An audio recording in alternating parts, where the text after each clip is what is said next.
آخرکار تابین نے اپنی بہن اریبہ کی خاطر اپنی بچپن کی محبت کی قربانی دے ہی دی۔ ڈرامے کی نیکسٹ ایپیسوڈ میں آپ لوگ دیکھیں گے کہ تابین جو ایان سے بے انتہا محبت کرتی تھی اور اس کے لیے دعائیں کرتی تھی، آخرکار جب تابین کی دعائیں اثر لائیں اور ایان تابین کا ہو گیا تو وہیں پر تابین نے اپنی محبت کو آسانی سے اپنی بہن کی جھولی میں ڈال دیا۔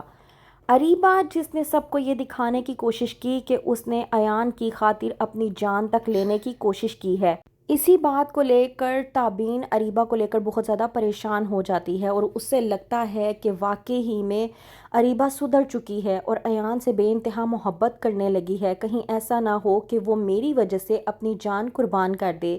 کہتی ہے تابین ایان سے کہ تم ایسا کرو کہ تم اریبہ سے شادی کر لو، لیکن ایان جو کہ تابین سے کہتا ہے کہ تمہارا دماغ تو نہیں خراب ہو گیا، تم آخرکار مجھ سے کس طرح کی باتیں کرنے کی کوشش کر رہی ہو؟ میں نے تمہیں پہلے ہی بتا دیا ہے کہ میرا اب اریبہ کے ساتھ کسی بھی قسم کا محبت کا کوئی بھی رشتہ نہیں ہے، تو تم مجھ سے اس طرح کی بات کیسے کر سکتی ہو؟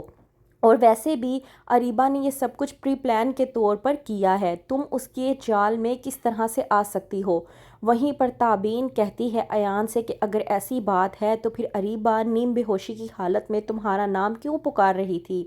مجھے لگتا ہے کہ اسے واقعی میں تم سے محبت ہے اور اسے تمہاری ضرورت ہے۔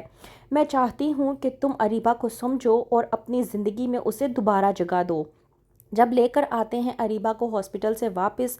تو پوچھتی ہے تابین اریبہ سے کہ تمہاری طبیعت اب کیسی ہے؟ وہیں پر اریبہ جب تابین کو جواب دیتی ہے کہ میں پہلے سے بہتر ہوں تو زلیخا کہتی ہے اریبہ سے کہ بیٹا جو زخم تمہیں لگے ہیں وہ زخم تو ایک نہ ایک دن بھر جائیں گے، لیکن جو زخم تمہارے دل پر لگے ہیں وہ کبھی نہیں بھرنے والے، اور اس کو تم بہت اچھے طریقے سے سمجھ سکتی ہو کہ میں آخرکار کیا کہنے کی کوشش کر رہی ہوں۔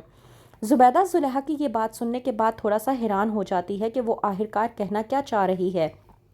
وہیں پر ایان جب اٹھ کر باہر جاتا ہے تو آتی ہے زلیخا اور اپنے بیٹے ایان سے آ کر کہتی ہے کہ تمہیں یہ بات سمجھ میں کیوں نہیں آ رہی کہ اگر اریبہ نے اپنی جان لینی ہی تھی تو اس نے یہ سب کچھ تمہارے سامنے تماشا کیوں کیا؟ اگر اسے واقعی ہی میں اپنی جان لینی تھی تو وہ اکیلے کمرے میں لیتی، تمہارے سامنے آ کر اپنے ہاتھ کی کلائی کاٹنے کا کیا تک بنتا ہے؟ ظاہر سی بات ہے یہی بات بنتی تھی کہ تم اس کی جان تو بچا ہی لوگے، اور یہ بات تم لوگوں کو سمجھ میں کیوں نہیں آ رہی؟ ایان جو کہ اپنی ماں زلیخا سے کہتا ہے کہ میں بھی یہی بات تابین کو کب سے سمجھانے کی کوشش کر رہا ہوں، لیکن آپ کی ہی چہیتی ہے جو اس بات کو سمجھنے کو تیار ہی نہیں۔ آپ ہی کی چہیتی چاہتی ہے کہ میں اریبہ کی تمام تر خطاؤں، غلطیوں اور کوتاہیوں کو معاف کر کے اپنی زندگی میں دوبارہ آنے کا موقع دوں۔ زلیخا جو کہ یہ بات سننے کے بعد حیران و پریشان ہو جاتی ہے، وہیں پر آتی ہے تابین اور آ کر کہتی ہے زلیخا سے کہ پھپھو ایان بالکل ٹھیک کہہ رہا ہے، میں نے ہی اسے فورس کیا ہے کہ یہ اریبہ کو ایک اور موقع دے اور اریبہ سے شادی کر لے۔ زلیخا جو کہ تابین کو سمجھانے کی کوشش کرتی ہے لیکن تابین ایک نہیں سنتی۔ وہیں پر اریبہ ایان کے ساتھ نزدیکیاں بڑھانے کی کوشش کر رہی ہے اور کہتی ہے کہ جیت میری ہی ہوگی کیونکہ بچپن سے میں جیتتی آئی ہوں۔ وہیں پر ایان جب کہتا ہے اریبہ سے کہ اپنی ہار کو تسلیم کرنا سیکھ لو کیونکہ جیت کو میں اپنا مقدر بنا چکا ہوں، تو وہیں پر تابین جب دیکھتی ہے اریبہ اور ایان کو ایک ساتھ تو اس سے برداشت نہیں ہوتا، لیکن اپنی قربانی کو اپنی بہن کی خاطر وہ ہو چکی ہے دینے کو تیار۔ تو واقعی ہی میں اریبہ کر لے گی ایان سے شادی یا پھر صرف تابین کو دور رکھنے کی حد تک یہ سب کچھ تھا؟ کیا ہوگا جاننے کے لیے دیکھتے رہیے ڈرامہ سیریل کٹ پتلی۔